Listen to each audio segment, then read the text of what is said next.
Sekjen PDIP Hasto Kristianto Saudara menyatakan saat ini kandidat bacawa pres dari PDIP sudah mengerucut. Pengumuman bacawa pres akan disampaikan oleh Ketua Umum PDIP Megawati Soekarno Putri.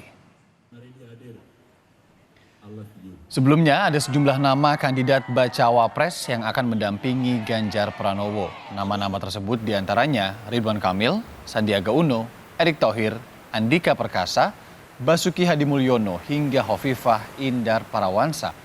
Selain itu, Hasto juga menyebut adanya kemungkinan nama lain di luar kandidat-kandidat yang telah disebutkan yang kemudian mendampingi Ganjar Pranowo dalam bursa Pilpres 2024. Juga calon-calon menteri yang akan mendampinginya.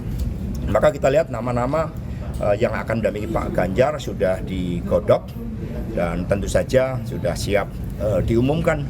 Ya, tinggal menunggu momentum yang tepat.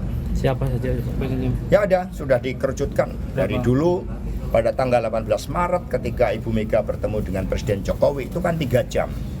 Disitulah Pak Ganjar lahir sebagai kesepahaman bersama.